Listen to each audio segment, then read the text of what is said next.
E hoje nós temos o Reginaldo Meloni, nosso convidado para o seminário, um colega muito querido, muito competente, respeitado, e eu fiz aqui uma colinha do látis dele para apresentá-lo. Então, ele é bacharel e licenciado em Química e Pedagogia. É mestre em História Social pela Universidade de São Paulo e doutor em História da Educação pela Universidade Estadual de Campinas. Realizou estágio de pós-doutoramento no Museu de Astronomia e Ciências Afins e na Universidade do Estado do Rio de Janeiro. Atualmente é professor da Universidade Federal de São Paulo, na graduação e no programa de pós-graduação em ensino de ciências e matemática. E coordena o grupo de pesquisa em História da Educação em Ciências. Tem vasta experiência como professor de Química no ensino básico e realiza pesquisa na área de História e Educação, atuando principalmente nos temas História da Educação em Ciências, História do Currículo e da Cultura Material Escolar. Então, Rê, muito obrigada, é uma honra tê-lo aqui conosco. Então, já vou passar a palavra para você, fique à vontade aí, você que está no comando agora da aula. Muito obrigado pela gentileza, pelas palavras dos colegas, do Thaís, do Leonardo, do Nelly, pelo convite. Bom, eu estava falando que o ano passado, né, quando a Thaís me convidou para falar, eu estava fazendo algumas leituras e também fazendo algumas discussões, tanto no grupo de pesquisa, quanto no nosso grupo lá da Química, né, no grupo que organizou o EPTEC. Eu estava tentando sistematizar todas essas leituras e trabalhando lá num tema que eu vou apresentar aqui para vocês hoje.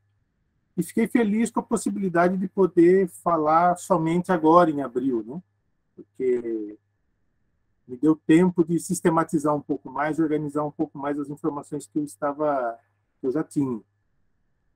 E é uma honra, então, poder falar para um público, né, especializado, um público que tem discutido educação em alto nível, né, vários colegas, né, vários estudantes, vários orientandos e vários alunos da pós-graduação estão aqui discutindo educação, discutindo ensino, e poder ter, então, essas ideias confrontadas, ter essas ideias discutidas aqui nesse espaço. Então, eu agradeço muito o espaço, para mim é uma honra estar aqui conversando com vocês, e a minha expectativa agora à tarde é que a gente, de fato, possa fazer uma discussão, né, sobre essas ideias, sobre o que a gente vai expor aqui. O que eu vou trazer aqui não é um trabalho completo, já maduro, né, já bastante elaborado, são algumas ideias iniciais, e será de grande valia a gente poder fazer essa discussão. Então. Bom, o tema, né, currículo e conhecimento, a produção de sentidos no ensino de ciências da natureza, é um tema que eu posso dizer que eu comecei a pensar nesse tema há muitos anos, né, mesmo antes de entrar na pós-graduação. Isso já ainda no período que eu era professor do ensino médio, né? Então, esse problema ele começou quando eu estava desenvolvendo uma sequência didática sobre propriedades físicas da matéria, em uma turma de primeiro ano de ensino médio, né? antes dos PCNs, antes da LDB, então, na época, ensino segundo grau, ensino secundário, alguma coisa assim, no ensino médio hoje. E uma das atividades consistia em medir as dimensões de diferentes blocos de madeira, calcular os seus volumes, determinar a massa. A gente tinha uma balança lá no laboratório, era uma escola pública, né, mas que tinha uma balança, e aí eles iam verificar se havia alguma regularidade ao multiplicar, dividir esses valores, construir uma tabela para chegar à conclusão, então, de que existe lá uma propriedade física chamada densidade. A maioria dos alunos estava desenvolvendo com uma certa tranquilidade, né? mas alguns tinham algum problema na hora de fazer os cálculos. E aí, um desses alunos que estava com problema para fazer os cálculos, né, do volume, então ele vai me questionar. Então, vou abrir aspas aqui, porque o que ele falou para mim nunca mais saiu da minha cabeça. Ele falou assim: professor, por que o senhor não dá aquele negócio de um S2, 2S2? Aquilo é muito mais fácil. Isso aqui é muito complicado. Então, na hora eu achei graça do que ele falou, né? Conversei com ele e tal. Mas depois aquele questionamento nunca mais saiu da minha cabeça. Afinal, fiquei pensando, por que um estudante de primeiro ano do ensino médio poderia achar mais fácil entender as características do mundo submicroscópico, né? A ocupação dos níveis e subníveis de energia dos átomos, do que calcular a densidade de um pedaço de madeira? Então, o que levava a isso, né? O que aquele estudante entendia quando ele falava de um S2, 2S2? O que é aquilo? O que significava aquilo para aquele estudante? Quais conhecimentos de química eram possíveis, são possíveis, e serem ensinados no ensino básico? Quais sentidos, então, podem ser construídos em uma aula de química no ensino médio? Então, essas questões elas foram aparecendo para mim, eu fiquei matutando sobre elas, né? Então, explicando um pouquinho melhor a questão. Se um estudante conhece um esquema de distribuição dos elétrons e conhece o número de elétrons presentes em determinado elemento químico, é simples saber como esses átomos, como esses elétrons estão distribuídos nos níveis e subníveis de energia, né? Basta aplicar lá aquela regrinha, que a gente chama de diagrama de Linus-Pauling, e essa informação ela vai se constituir no entendimento do que é a matéria, de como se organiza a matéria. E isso é um tipo de conhecimento possível à grande maioria dos estudantes do ensino médio. Mas se a gente solicita que esses estudantes façam relações, que expliquem algum fenômeno que derive dessa informação, a gente vai perceber que esses estudantes vão apresentar enormes dificuldades, né? Então, a gente vai perceber que o conhecimento de química, na verdade, nesse ponto, nesse assunto, nesse campo, ele vai se reduzir ali à distribuição dos elétrons e nada mais, né? Então, a partir desses questionamentos, eu comecei a pensar em um problema que não tem nada de original, já vou adiantar para vocês, né? Mas que continua aberto a várias investigações. Então, é um problema que ainda está em aberto. Que é entender a relação entre o conhecimento científico, conhecimento da expertise, né, elaborado pelos especialistas, elaborado normalmente fora da escola, e o conhecimento escolar. Então, qual é a relação entre esses campos, né? Então, sim, em primeiro lugar, eu já preciso demarcar um certo campo, né? Porque essa distinção, conhecimento científico e conhecimento escolar, ela é arbitrária. Existem pensadores, existem alguns teóricos que não consideram essa distinção. Eu vou citar aqui apenas um como exemplo, né? Mas existem outros. Então, Beliost, depois no final eu dou as referências completas, tá? Beliost, de 2011, ele vai relativizar, por exemplo, essas instâncias de produção e do ensino, e admite que o conhecimento ele é um discurso, e esse discurso está em circulação. Então, segundo esse autor, né, quando eu tiver alguma citação maior, para vocês acompanharem com mais facilidade, eu vou compartilhar. Tá? Fica mais fácil para você acompanhar lendo, né? Deixa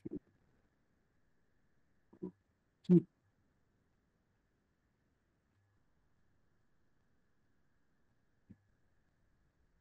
esse autor, o que aparece, estou aqui citando ele, né? Citando Deleuze, o que aparece, com regra geral, é que os conhecimentos recompostos do universo escolar, com objetivos didáticos, são chamados a sair e a circular por toda parte, e que chegam, às vezes, a ser reintegrados às próprias ciências instituídas pela comunidade científica que os produziu. Ele entende o conhecimento como algo que está em circulação. Você tem uma instância, você tem uma produção, você tem um ensino, mas isso compõe ali vamos dizer, um processo único, né? Essa é uma primeira questão. Existe esse tipo de pensamento. Mas, pensando que a gente possa considerar que existem duas instâncias, né, de produção e do ensino, o problema da relação entre essas instâncias, entre conhecimento científico e conhecimento escolar, ele pode ser investigado em várias perspectivas, certo? A gente pode pensar do ponto de vista mais social, das relações de poder que definem as permanências, as mudanças no currículo, as práticas profissionais que determinam certas tradições, né, que existem na vida escolar, na atividade docente, os contextos socioculturais, os próprios saberes docentes. Então, existe uma série de perspectivas, uma série de ângulos e recortes que a gente poderia usar para investigar. O meu interesse particular é em investigar a forma como esses conteúdos, como esses conceitos, né, como esses conteúdos conceituais, eles são construídos nesse momento.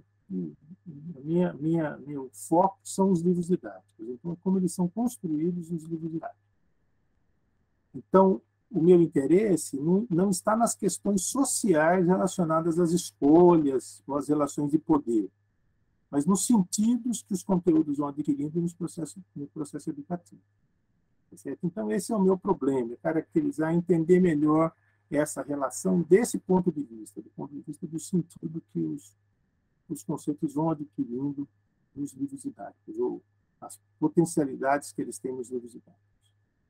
Então, essa exposição, eu vou fazer ela em 3 blocos, certo?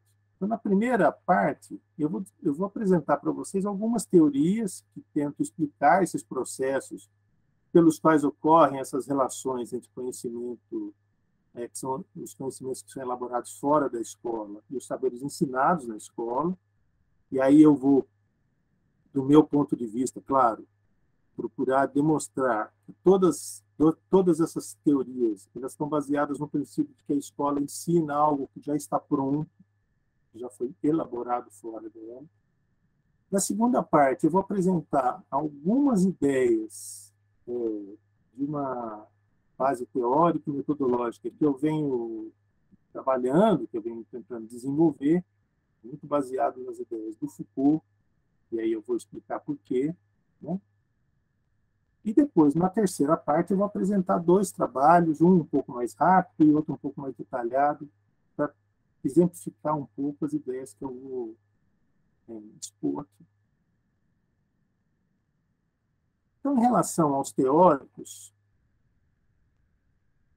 as teorias, né, que a gente conhece, que estão aí na praça, né, para a gente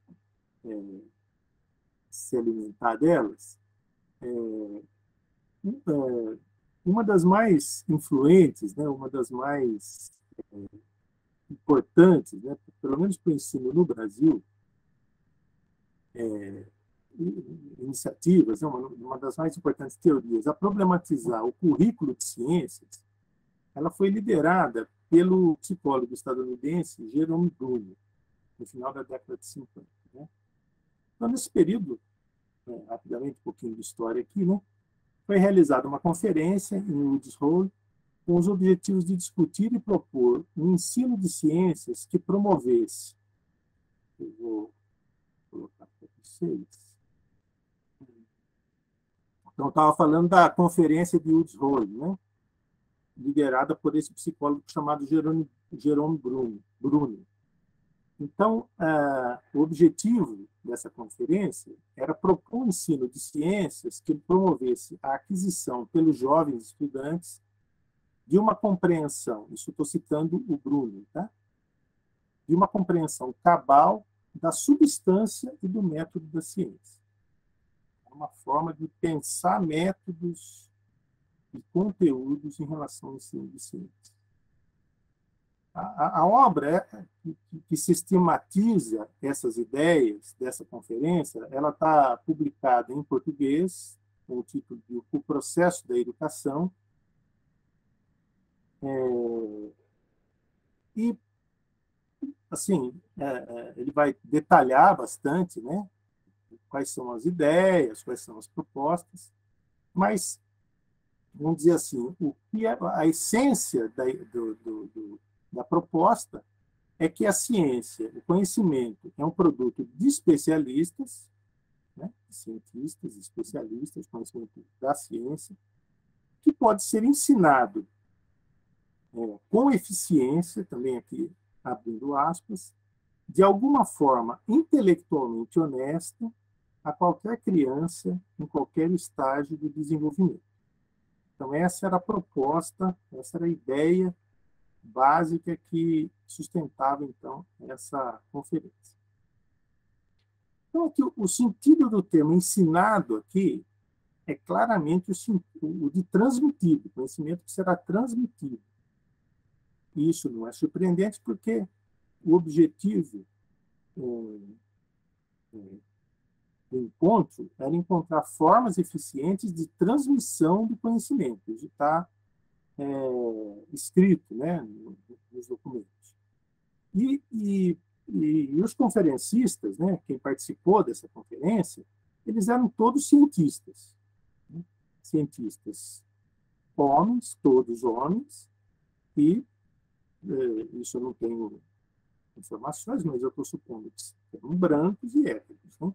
Mas isso é uma outra história. Isso não vou abordar aqui. Mas eram cientistas homens. Essa expressão que ele vai defender, né, ela parece casual, né, mas ela leva algumas reflexões. Então, quando você fala de alguma forma intelectualmente honesta, surge, por exemplo, o questionamento. Né? A afirmação de alguma forma expressa uma certa insegurança na possibilidade de se ensinar de forma intelectualmente honesta. O próprio Brunner, na hora que ele vai redigir, ele apresenta uma certa dúvida, né? Uma certa insegurança na possibilidade de você ensinar alguma coisa de forma honesta. E aí a pergunta é, há formas conscientemente desonestas de ensinar ciência? Há alguma relação entre a explicação correta do conteúdo e a honestidade da explicação? Então, o próprio Brunner vai oferecer alguns caminhos para encaminhar essa proposta. Então, um dos caminhos que ele indica para o ensino de ciências nesse período é que seria importante valorizar a estrutura do tema. A estrutura, ele chama de estrutura da matéria, certo? É que para nós a estrutura da matéria sempre tem um outro sentido, né? Estrutura do tema. Porque eles acreditavam que o ensino seria mais eficiente se, ao invés de uma habilidade, fosse aprendida uma ideia geral, que pode depois vir a servir de base para reconhecer problemas subsequentes a partir dessa ideia geral. Então, a primeira coisa que eles vão propor é ensinar a estrutura, né? As bases de um determinado tema. E o outro caminho que ele vai apontar é o que é necessário que o processo educativo desenvolva uma atitude, aí, entre aspas, uma atitude em relação à aprendizagem. Isso de redescoberta do conhecimento que se desenvolveria na escola pela reprodução dos percursos percorridos pelos cientistas. Essa forma de ensinar ciência aparece na literatura com o nome de método da descoberta ou da redescoberta. Então, a argumentação do Bruno é clara, né, no sentido de entender que existe um contexto de produção do conhecimento, isso que para nós aqui é importante, e outro de ensino. E que ao professor cabe dominar profundamente o conteúdo produzido pelos especialistas e seria suficiente, né, para a aprendizagem se ele conseguir, se ele fizer o ensino de forma honesta, para conduzir o estudante, então, ao aprendizagem. Então, aí uma linha muito clara, né, de que você tem um conhecimento elaborado fora e cabe ao professor, de forma honesta, dominar aquele conteúdo e explicar da melhor forma para promover a aprendizagem. Bom, essas ideias foram já exaustivamente discutidas e criticadas, né?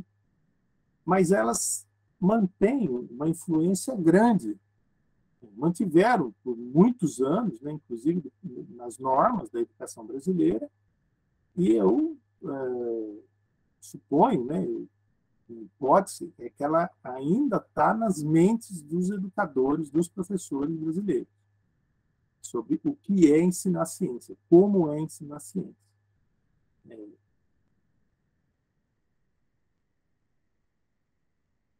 Isso a gente percebe, por exemplo, nas aulas, né, quando eu dava aula das práticas pedagógicas e perguntava para os alunos, vocês vão ter que preparar uma aula, né? O que vocês vão pensar no primeiro momento? E quase a maioria, quase todos, né, falavam conteúdo. Conteúdo. Então, eu tenho que dominar e aprender o conteúdo e ver uma forma de explicar esse conteúdo da melhor forma possível. Poucas pessoas iam pensar, por exemplo, nas condições sociais, no aluno que está recebendo essa aula, nas condições da escola, no ambiente que isso vai se dar. Então, isso é alguma coisa ainda muito forte, muito presente nas mentes e nos materiais didáticos do ensino de ciências, né? Das várias ciências no Brasil. A partir dos anos 70, vão surgir algumas teorias dentro do que é chamado de teorias críticas, né, do campo crítico, que vão procurar problematizar essa relação, né, a relação entre a elaboração e a didatização do conhecimento. Então, vão digamos assim, colocar em xeque essa linha reta, né, entre produção, metodologia, ensino, aprendizagem, e vão começar a problematizar um pouco mais isso, como que isso vai se dar, como que isso acontece. Então, com o ensino de ciências, eu vou apresentar 4 teóricos, tá? O ensino de ciências, assim, talvez uma das teorias mais conhecidas, mais usadas, é a teoria da transposição didática do Hugo Chevalier. Então, essa nem vou falar muito, porque ela é bastante conhecida, bastante lida, bastante utilizada em vários trabalhos, né? Nessa teoria, se propõe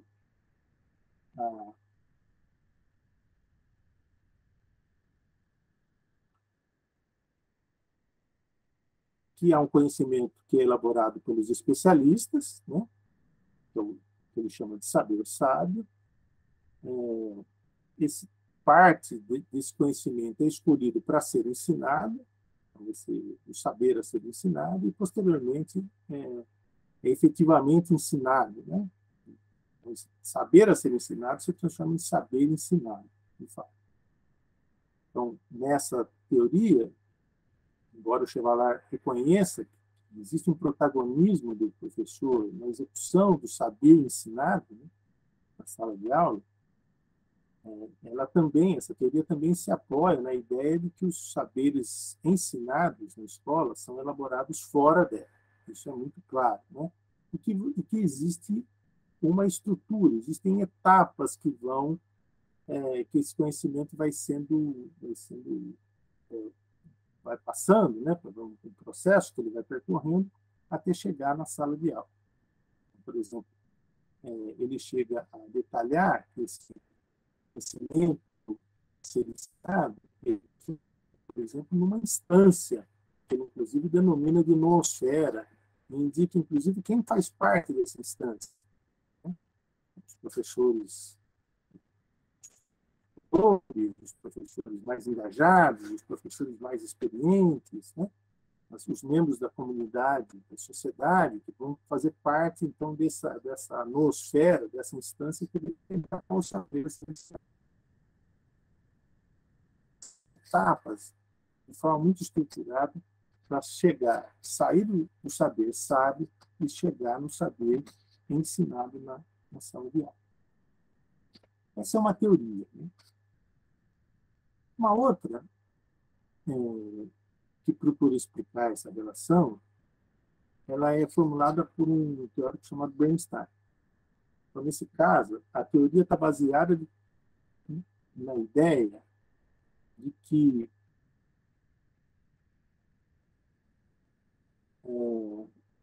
há um discurso pedagógico. Então, ele vai criar essa categoria, né? O discurso pedagógico. Ele defende que essa teoria ela pretende estabelecer uma ruptura, ele defende isso, né, com as teorias da reprodução, a ideia de que a escola reproduz o que é produzido fora dela. E a gente pode pensar, sim, nessa exposição, a ideia do Bruno, certo? A ideia de que a escola apenas reproduz, sem passar por nenhum filtro, né, o que é produzido fora dela. E ele vai chamar essas teorias da reprodução, vai argumentar que essas teorias elas são teorias de comunicação e não teorias de aprendizagem. E ele vai argumentar, então, que na escola ocorre um processo recontextualizador, né, que seletivamente apropria, recoloca, refocaliza outros discursos para constituir sua própria ordem e seus próprios ordenamentos. Então, a escola ela vai selecionar, vai se apropriar, vai refocalizar, nos termos dele, determinados conhecimentos para que haja aí um processo de recontextualização.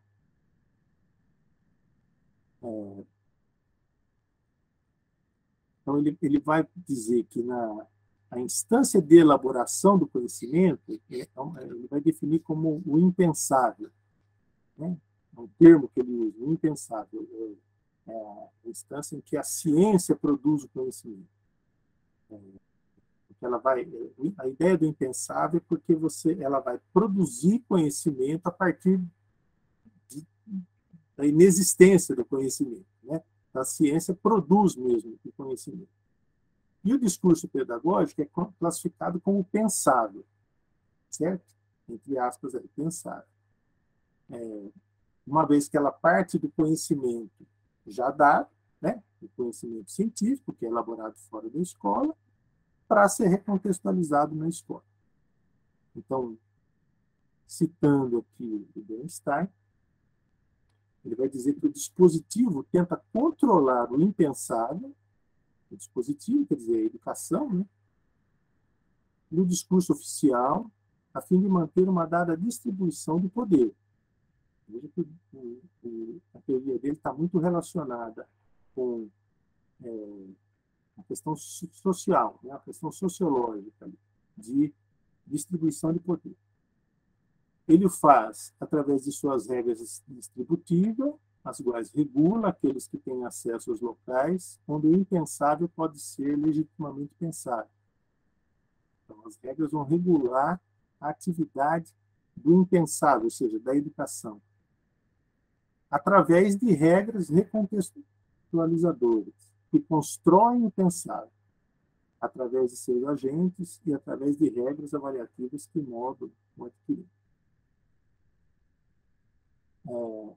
Então, nesse processo, né, nessa teoria, é sugerido que o discurso recontextualizado ele torna-se um significante para uma outra coisa. Ele muda, né, aquilo que ele está se referindo, certo? Mas ele está baseado em alguma coisa que já existia. Então, por exemplo, para explicar essa teoria, ele vai fazer essa citação no livro, né, que ele defende essa teoria. Ele vai dizer que no ensino de física, por exemplo, as regras de relação, seleção, sequenciamento e compassamento não podem, elas próprias, ser derivadas de alguma lógica interna física. Ele vai argumentar, ele não tem um trabalho sobre a física, sobre o ensino de física, ele vai pegar a física como exemplo e vai verificar, então, que a seleção, o sequenciamento, né, e vamos dizer, o ritmo, né, que esses temas são abordados, eles não têm relação com a história da física, com a forma como a física foi construída. A gente poderia pensar, de acordo com Bernstein, nos cursos de química acontece a mesma coisa, né? A maior parte dos cursos de química na atualidade começam pelo conceito de átomo, começam a abordar o conceito de átomo. Inclusive, no nosso curso de graduação, a gente começa pelo conceito de átomo. E depois a gente vai se desenvolver esse conceito, né, com as noções de mecânica quântica, enfim, os orbitais, a estrutura interna do átomo. Isso tudo, muitas vezes, é falado, é tratado nos cursos, tanto no ensino médio como na própria universidade, antes da gente abordar, por exemplo, transformações, propriedades da matéria. Então, essa é um pouco a sequência que há em muitos cursos de química. E quando a gente vai ver a história da química, a gente vai ver que, de fato, a gente pode falar que essa seleção, esse sequenciamento, e esse compassamento, né, o ritmo em que a gente aborda as épocas de elaboração do conhecimento, não estão de acordo com a forma como a química foi sendo construída ao longo do tempo. Bom, voltando ao Bernstein, né? A teoria supõe que a recontextualização do discurso está envolvida por relações de poder que conscientemente regulam a distribuição e organizam a lógica dos conteúdos disciplinares, e que operam através da seleção, sequenciamento e compassamento, no sentido de modificar a relação entre o referente e o significante, ou seja, entre o objeto físico e o discurso que o descreve ou estuda. Então, temos também um outro autor que vai se basear nessa ideia de que o conhecimento é produzido fora da escola e que a escola vai fazer aqui o que ele chama de uma recontextualização. Outros dois autores que tratam desse tema numa perspectiva histórica, né, são o Ivor Woodson e o André Cervelo. Eles vão investir, né, na ideia de que o currículo pode ser melhor compreendido se for analisado em uma perspectiva histórica. Mas, enquanto Woodson investigou os aspectos sociais que criaram os padrões de estabilidade e de mudança do currículo, o Cervelo vai se concentrar nos aspectos culturais que levaram à formação dessas disciplinas escolares. Vou falar rapidamente dos dois aqui. O nosso propósito aqui, eu vou falar de Woodson a partir de um trabalho desse autor, denominado História de uma Disciplina Escolar, as Ciências, que é um trabalho que ele faz sobre a história da disciplina escolar Ciências na Inglaterra. Então, nesse trabalho foi analisado o papel das comunidades disciplinares na formação da disciplina escolar Ciências. E, em sua análise, o Woodson observou que, a partir dos trabalhos desenvolvidos por Liebig, na Universidade de Gießen, em 1839, houve uma mudança na concepção do ensino de ciências. Ele vai fazer uma relação aí entre o trabalho, um cientista todo químico conhece de nome, né, Liebig, e quem não é químico também conhece, os trabalhos desenvolvidos por Liebig nos anos 30 do século XIX, como que isso vai influenciar o ensino de ciências. Né?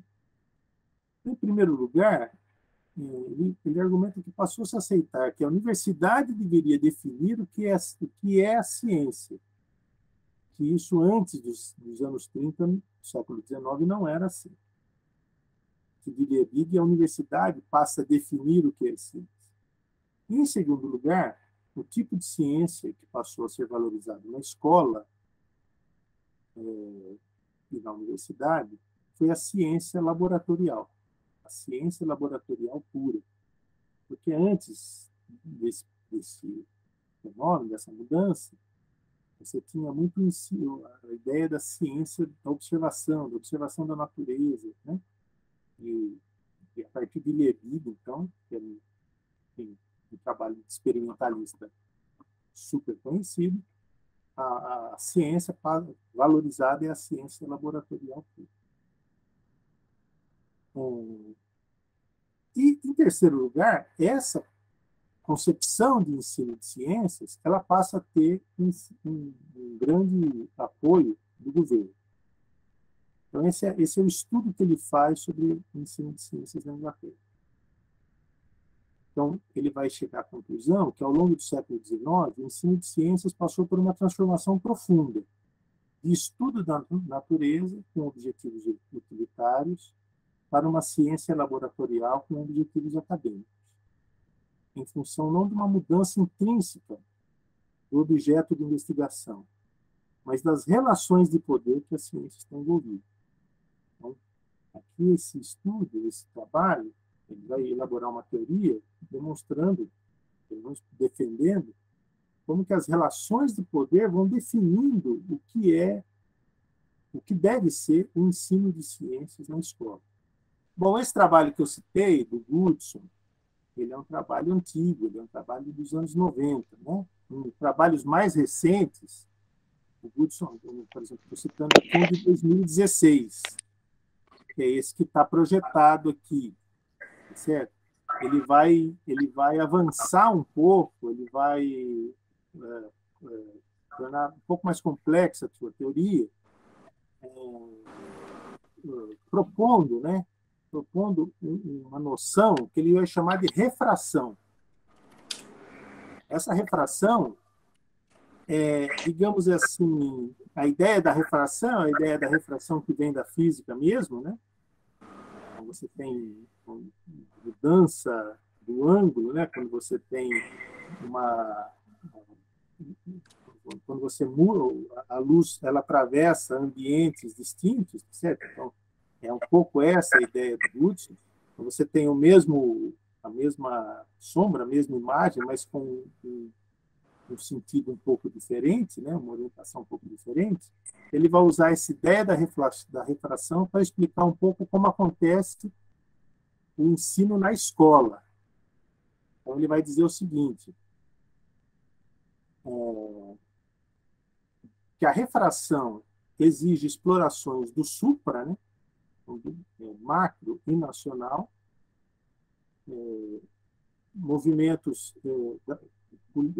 das políticas e da regulação estrutural, e como esses são interpretados e reinterpretados através do meso, no nível da cultura organizacional, decisões, iniciativas, e contextualizado e descontextualizado e recontextualizado através de interações no nível micro. Então, ele vai propor que você tenha um nível macro, são as grandes ideias, grandes políticas para a educação, um nível cultural, um nível, vamos dizer, do contexto, em que essas ideias do macro elas chegam, e depois o nível micro, que é o nível da sala de aula. E embora sejam as mesmas ideias, elas vão sofrendo um processo de contextualização, né, de recontextualização, elas vão sofrendo algumas mudanças. Então, essa é uma ideia que o Goodson vai propor em trabalhos mais recentes. De qualquer forma, ainda aqui a gente observa que o que está sustentando a teoria do Goodson é a ideia de que você tem uma produção fora da escola que vai sofrer algum nível de adaptação dentro da escola. Bom, o último autor Isso em Goodson está muito baseado nas questões sociais, nas relações de poder, certo? O último autor que eu quero falar aqui nessa primeira fase, nessa primeira etapa, é o André Chervel. O André Chervel, assim, o trabalho seminal do André Chervel, o trabalho importante, que ele é bastante conhecido, bastante citado, é o História das Disciplinas Escolares, reflexões sobre um campo de pesquisa. Então, esse trabalho ele vai discutir as especificidades da disciplina escolar, né? Então, como que a disciplina escolar ela pode ser pensada do ponto de vista da história, como um objeto da história. Então, Chervel ele vai defender que os conteúdos, aqui também,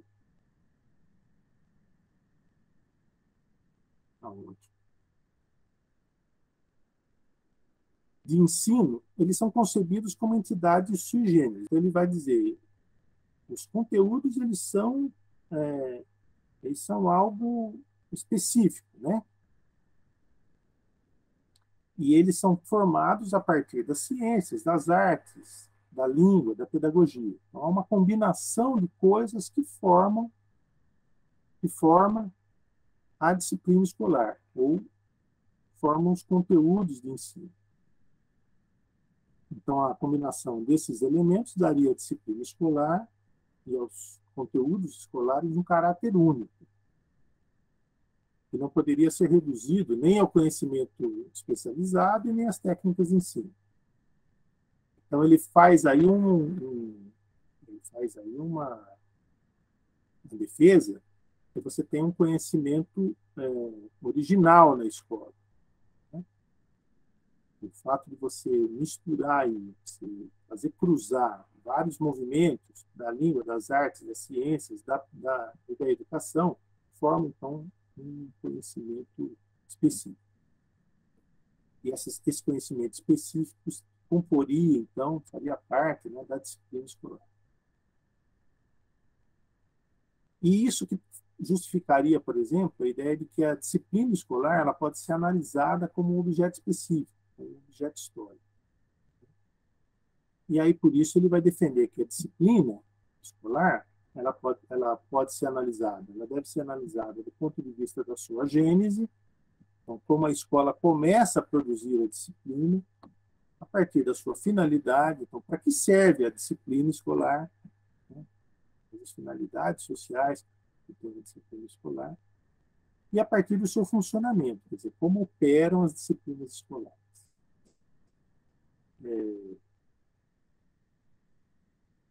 Então, nessa perspectiva, o Chervel reconhece que a escola possui um caráter eminentemente criativo, ela não está apenas reproduzindo, né, os conhecimentos que são produzidos fora dela, que não se limita a reproduzir os conhecimentos, mas o faz a partir da ideia de que esse processo está associado à finalidade que a escola se coloca. Ele tem uma forte... A teoria dele tem um forte caráter cultural, mas tem essa relação com a finalidade social que a escola se coloca. Ele argumenta que a história, aí estou citando diretamente Chervel, né, dos conteúdos, é evidentemente seu componente central, principal, né, da disciplina escolar, o pivô ao redor do qual ela se constitui, mas relaciona esses conteúdos com as finalidades às quais eles estão designados e com os resultados concretos que eles produzem. Então, as finalidades, por sua vez, né, são definidas em um dado contexto, que podem ser de várias ordens: religiosa, psicológica, social, cultural, institucional. E, muitas vezes, quase sempre, há várias dimensões ao mesmo tempo. Então, essa é um pouco a ideia de Chervel. Quero, completando essa primeira parte, dizendo que em todas essas teorias que eu descrevi, tanto a teoria, digamos, mais tradicional, né, de Bruno, e as 4 teorias são mais do ponto das teorias críticas, eu procurei demonstrar que há uma explicação dos processos de escolha e apropriação dos conteúdos que partem da forma mais ou menos explícita das relações de poder para entender as características da escola e do conhecimento escolar. Todas essas teorias supõem a existência de um conhecimento elaborado fora da escola e uma transformação, um processo de transformação, que pode se dar por apropriação, transposição, recontextualização, ou está relacionado com as finalidades sociais. Bom, claro que eu reconheço que essas teorias são importantes, né? Cada uma à sua maneira responde problemas importantes da educação, pode explicar várias situações, mas eu procuro avançar, eu procuro propor, né, que, em alguns casos, a prática pedagógica ela também pode criar um novo sentido, criar um novo saber, não apenas participar de um processo de transposição, de recontextualização ou de refração, como diz o Wilson, mas ela pode criar um novo saber, um novo sentido a partir do que acontece na sala de aula. Esse processo pode se dar de forma específica, né? Com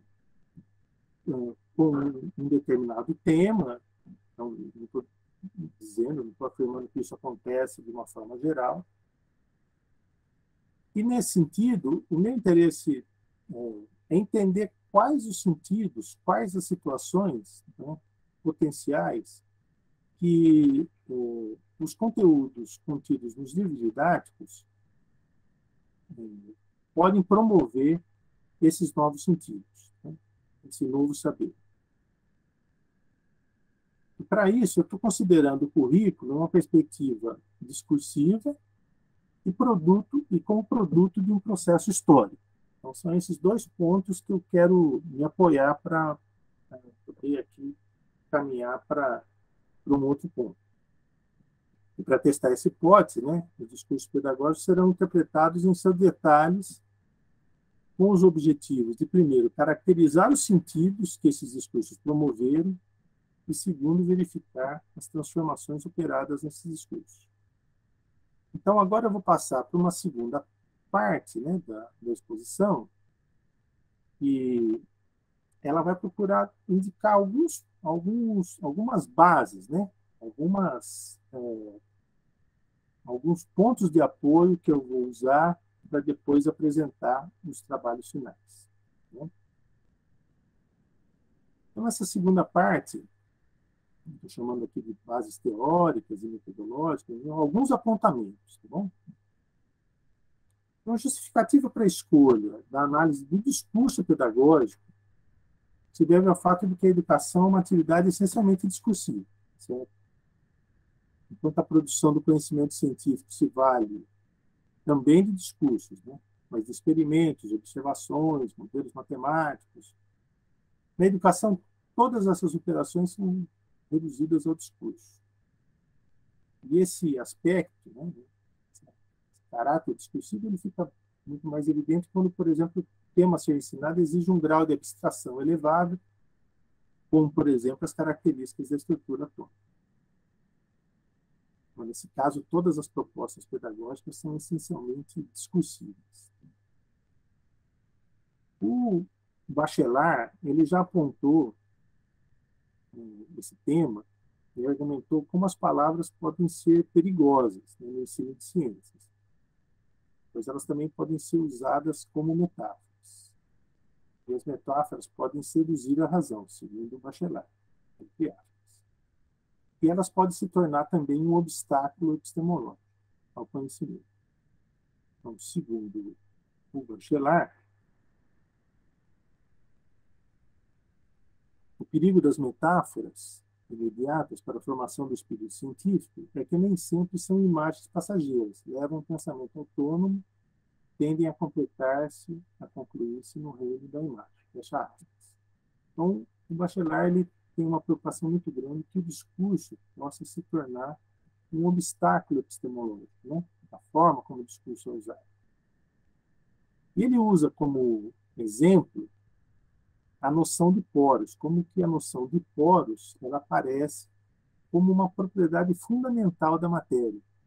E é interessante observar que essa metáfora, né, a ideia de poros, a matéria é constituída também por poros, que é muito curiosa para nós hoje, pela compreensão que a gente tem da matéria, ela foi usada nos livros didáticos até os anos 30, né? Descrita da seguinte forma. Então, aí eu coloquei uma imagem de um livro, o livro Twig, de 1932, é uma imagem de como ele ilustra, né, a matéria. Certo? Ele ilustra a matéria exatamente assim, com átomos. Então, aqui você tem átomo de potássio, átomo de enxofre, quadrados que vão se ligando como se fossem caixinhas, né? Como se fosse uma parede de tijolos.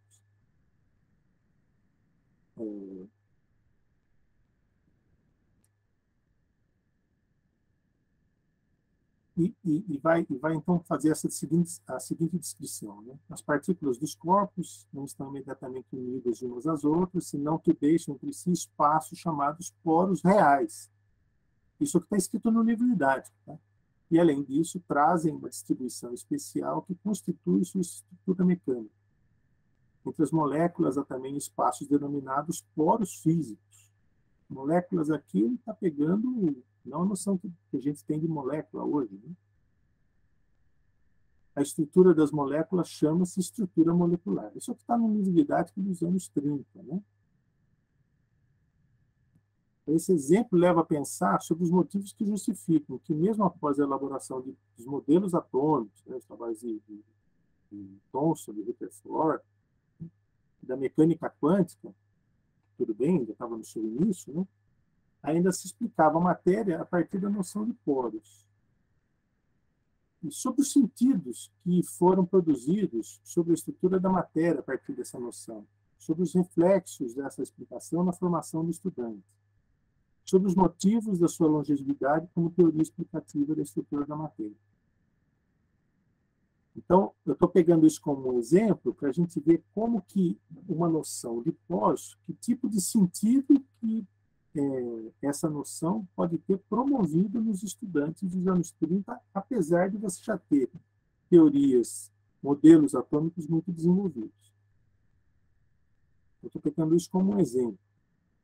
Então, não me interessa, nesse trabalho, descobrir os possíveis erros, desvios ou deslocamentos, né? Ou, se a gente quiser, os obstáculos epistemológicos que se desenvolveram no conteúdo escolar em relação ao conhecimento especializado. E eu tampouco estou pretendendo analisar as condições sociais que possam justificar as escolhas, as metodologias de ensino de currículo. O que eu estou querendo, a partir desse exemplo, é analisar o discurso na sua positividade, é verificar quais os possíveis sentidos que ele promoveu, que esse discurso, por exemplo, promoveu. É entender o que caracteriza o conteúdo escolar do ponto de vista da construção dos conceitos. Então, em outras palavras, meu interesse não está nos processos pelos quais ocorrem as escolhas dos conteúdos em termos sociológicos, mas interpretar como os discursos pedagógicos participaram da promoção dos sentidos. Eu não pretendo fazer uma história social da educação em ciências, mas uma história epistemológica dos conceitos científicos que foram construídos no ambiente escolar. Então, assim, eu estou mais próximo da noção de mediação didática, que foi defendida, né, por Lopes no artigo dos anos 90, que propõe como que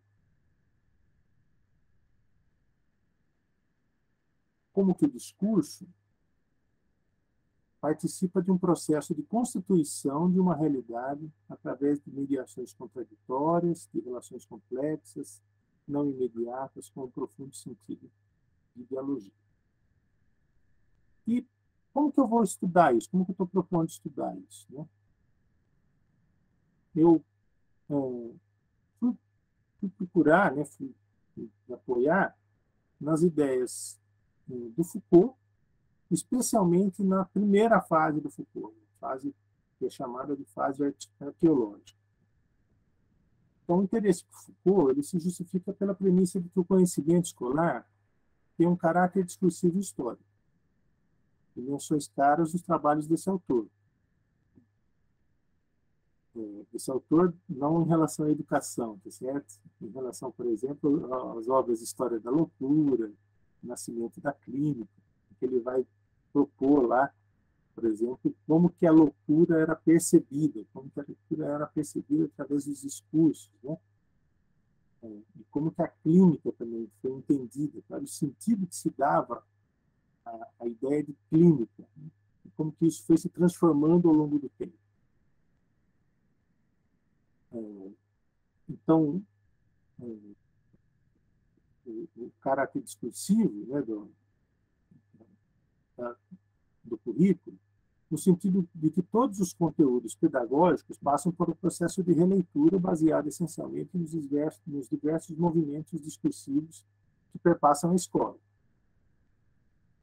E histórico, porque o discurso pedagógico ele sempre se refere a um conhecimento que já foi elaborado, podendo ser o conhecimento produzido por especialistas ou saberes produzidos em outras propostas pedagógicas. Então, trata-se de um discurso que vai sendo repensado, reelaborado, lapidado, até que o sentido se estabilize. Eu coloquei isso que o sentido se estabilize porque alguns temas eles vão, ao longo da história, sofrer uma série de modificações. Então, não é o caso aqui, inclusive, que vai se estender muito a exposição, mas eu tomei aqui como exemplo, por exemplo, a tabela periódica. A tabela periódica, todos, senso comum, né, que ela é elaborada, né, a classificação periódica por Mendeleev, ela só vai ser aceita como um trabalho de Mendeleev, no Brasil, pelo menos, a partir dos anos 50, quase 100 anos depois do trabalho que o Mendeleev propôs a classificação periódica. Então, durante cerca de 90 anos, há muitas outras propostas de classificação dos elementos, há muitos outros teóricos que vão propondo outras formas de classificação. Então, o Mendeleev só vai ser reconhecido, só vai ter uma estabilidade nesse conhecimento a partir dos anos 50. Então, é só um exemplo. Assim. Então, considerando que o conhecimento escolar é discursivo, nós entendemos que algumas noções propostas pelo Foucault são muito úteis para realizar a análise dos livros didáticos. Bom, em primeiro lugar, o Foucault parte do princípio de que não há uma explicação lógica determinada para os acontecimentos. Ele está discutindo aí com aquela ideia de que a história ela tem uma linha progressiva, né? Determinada pelo progresso, e que ela está sempre relacionada a alguma estrutura maior. Né? Os acontecimentos estão sempre relacionados, articulados com uma estrutura maior. Então, segundo ele vai combater isso, né? Ele está discutindo com isso, com essa ideia. O que aconteceu, segundo ele, o que aconteceu poderia ter acontecido de forma diferente. Ou o que se encontra no começo das coisas, né, é uma discórdia, ele chama de disparate. Ou seja, aquilo que a gente vê no livro didático poderia ter sido feito de outra forma. Né? Para Foucault, o discurso é aquilo que é dito, não é aquilo que deveria ser dito, ou não é aquilo que está por trás daquilo que é dito. O Foucault vai entender o discurso exatamente a partir daquilo que está escrito, que é dito. Então, ele vai fazer as suas análises, no caso da leitura, no caso da clínica, a partir do texto, né? A partir daquilo que está sendo dito. E, para isso, ele vai procurar determinadas marcas no texto. Marcas que eles chamam de sutis, singulares, subindividuais, que vão se cruzando, né, em uma determinada dispersão, porque os discursos existem muitos movimentos discursivos que se cruzam e que vão objetivando um determinado elemento. Então, a ideia que o Foucault vai propor é que o discurso objetiva um determinado elemento, ou seja, o discurso ele vai objetivar o objeto, certo? Você vai... vou pegar o exemplo da loucura. Ele vai dizer o seguinte: a loucura ela não existe antes de você denominar a loucura, antes de você objetivar como loucura. Existem problemas mentais, existem anormalidades, mas loucura como loucura, com o sentido que a gente tem de loucura, ela só vai existir após a denominação da loucura, né? A objetivação da loucura. Então, esse é um dos pontos que ele vai defender, que eu vou me apoiar depois para estudar os livros didáticos. Então, Foucault ele vai pensar que a história ela existe dentro de uma descontinuidade. Você tem vários eventos que vão acontecendo ao mesmo tempo, né? Poderiam ser discutidos de uma outra forma.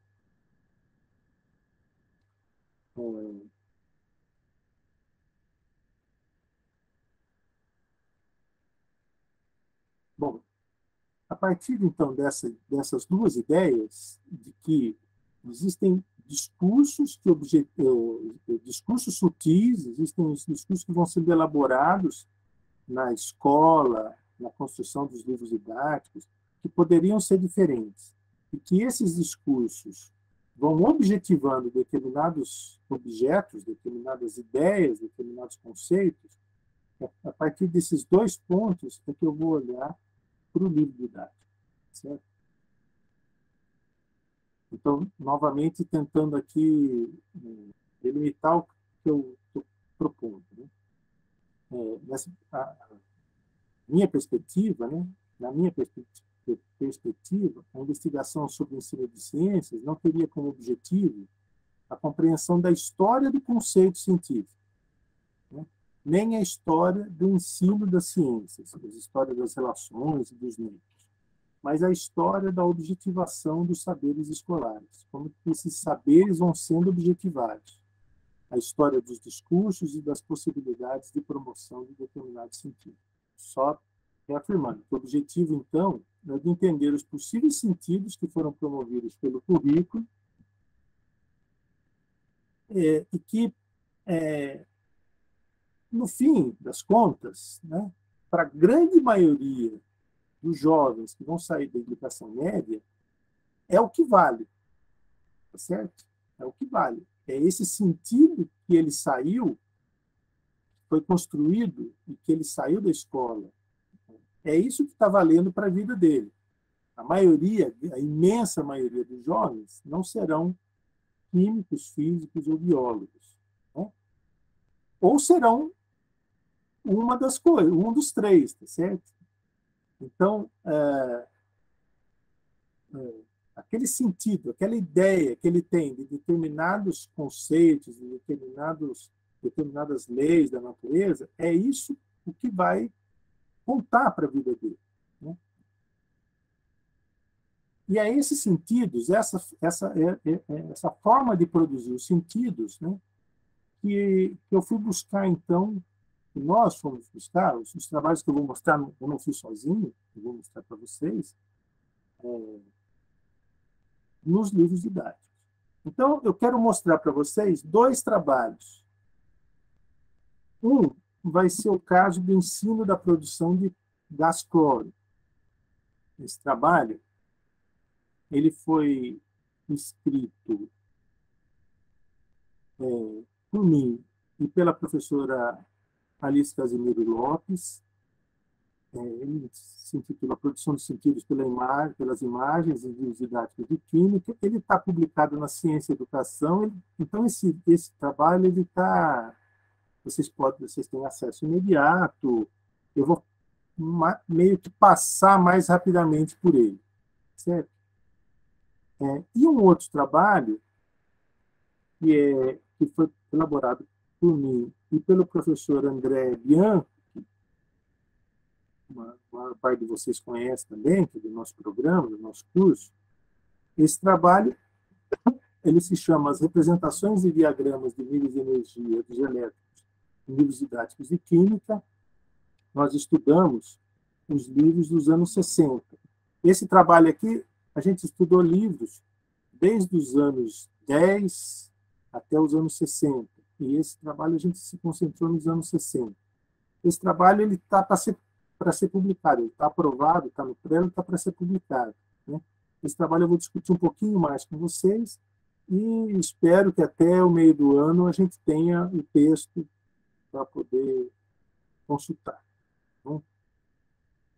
Então, o que eu ia passar um artigo, aquele primeiro trabalho, falava sobre o gás cloro.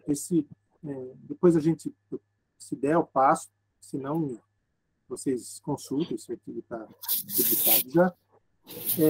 Mas, como já está dando problema, eu vou falar desse segundo trabalho, esse pouco que a gente fez, e que eu acho que vai ser um exemplo, né? Vai dar para ter uma noção boa do que a gente fez e do que eu estou propondo. Bom, o trabalho constituiu, então, em verificar como que as ideias do Linus Pauling, que foram publicadas num artigo de 1839, como que elas foram sendo apropriadas, né? Como que elas vão aparecendo, não quero usar nenhum adjetivo aí, tá certo? Como que elas vão aparecendo nos livros didáticos. Então, a nossa ideia era comparar os livros didáticos com o trabalho do Linus Pauling e também fazer uma comparação dos livros didáticos para ver no desenvolvimento, né, no tempo diacrônico, como que esses livros didáticos vão mudando a sua interpretação do trabalho do Linus Pauling. É a imagem que é muito semelhante à imagem que aparece no texto do Linus Pauling. O texto do Linus Pauling é de 1939. Viu? Ela está dividida em escala, certo?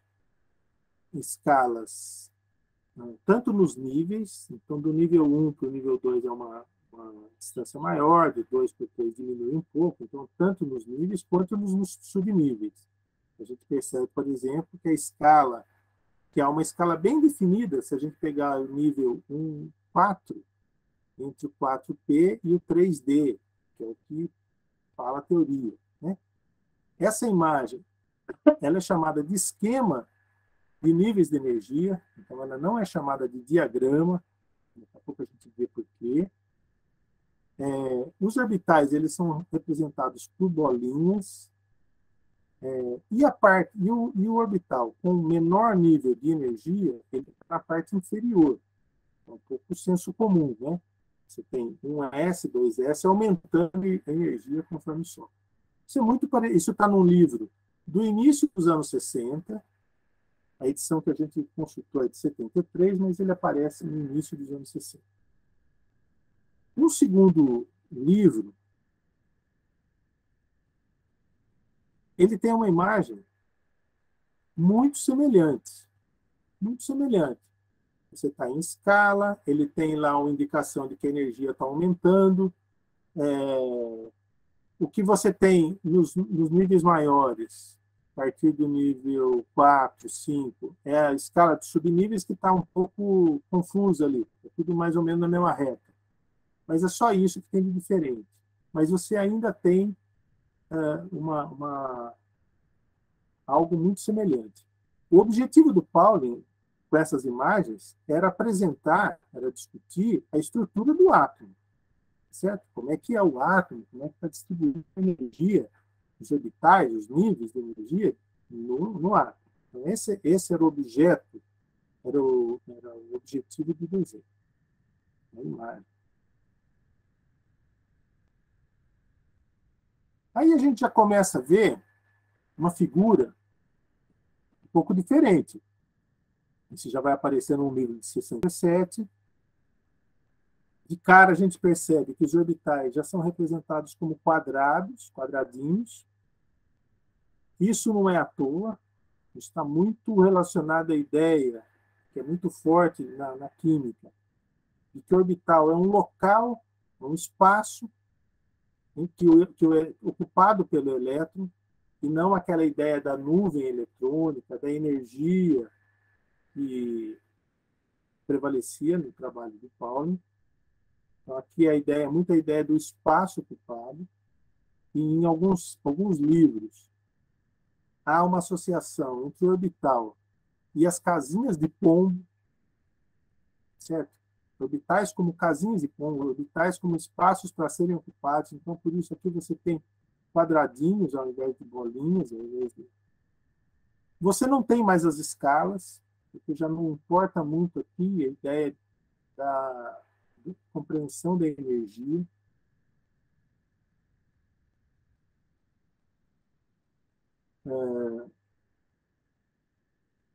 E aqui já aparece pela primeira vez o termo diagrama. Né? Você não tem um esquema de energia do átomo, você tem um diagrama de distribuição eletrônica. Olha a diferença.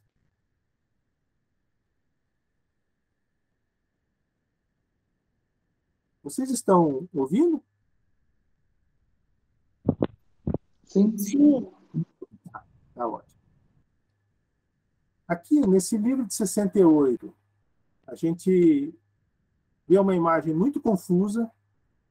Você tem os níveis de energia, você tem alguma definição de escala, embora seja muito confuso, né? Você tem a ideia, a imagem sugere que você tem aqui degraus, você tem uma escada que vai subindo. Isso se chama diagrama das camadas e subcamadas. Então, novamente aparece o termo diagrama.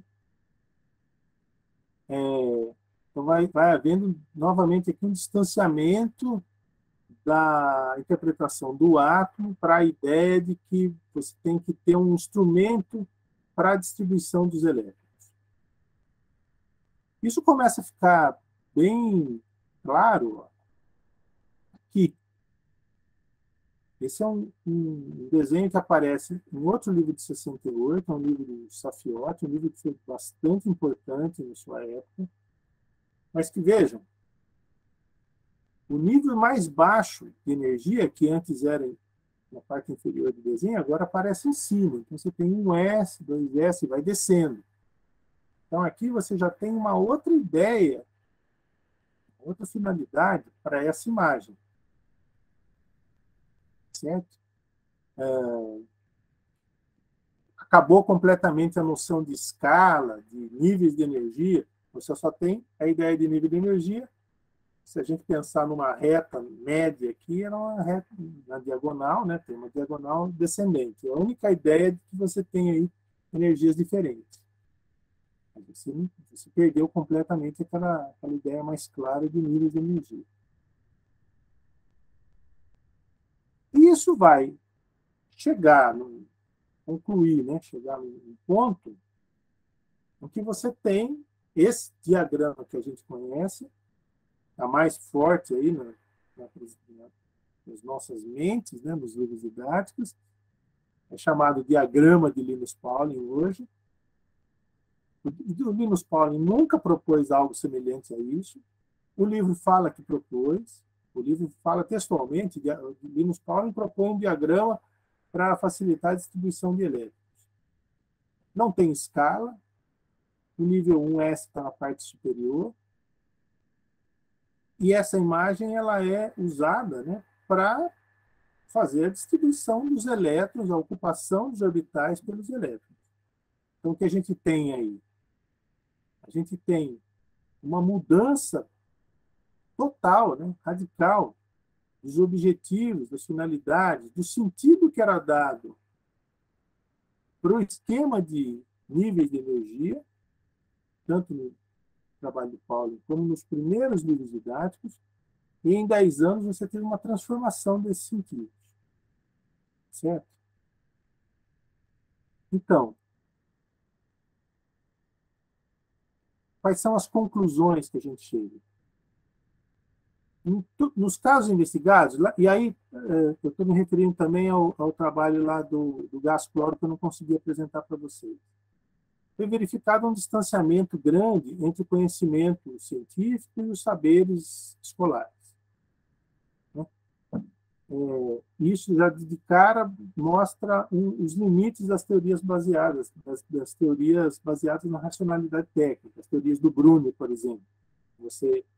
A escola vai reproduzir de forma honesta o conhecimento científico. Essa é uma primeira questão. Segunda questão. A gente verificou que quando você olha para os livros didáticos, ao longo de 10 anos, eles vão mudando os sentidos. Eles vão mudando, tanto do ponto de vista imagético como no texto, eles vão promovendo sentidos diferentes para esse tema, para esse conteúdo. Essas mudanças que a gente observou, a gente entende que elas não podem ser, elas têm dificuldades de serem interpretadas a partir das ideias de transposição didática, contextualização, a partir da ideia de refração, né? A partir dessas ideias que foram colocadas até então. Por quê? Porque você não tem uma estrutura, você não tem uma que vai definindo como mudar isso. Isso vai acontecendo simplesmente. Isso vai aparecendo nos livros didáticos. Né? Você tem uma mudança de sentido que vai se dando na prática ali. Essas mudanças, isso que eu vou falar é uma hipótese, elas podem se dar através pelo discurso que o professor faz. Todos esses livros que a gente usou, eles foram escritos por professores. Então, o discurso que o professor faz, a forma como ele organiza a sua apresentação, pode ir criando, construindo, produzindo, promovendo um novo sentido. Mas isso é algo muito específico do professor, da forma como o professor atua na sala de aula.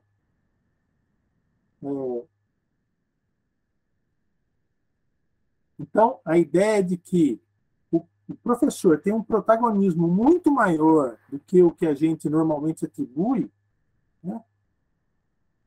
Como um reprodutor, como alguém que vai colocar em operação algo que já foi produzido fora da escola, talvez não seja muito correto em algumas situações. É algo para a gente pensar.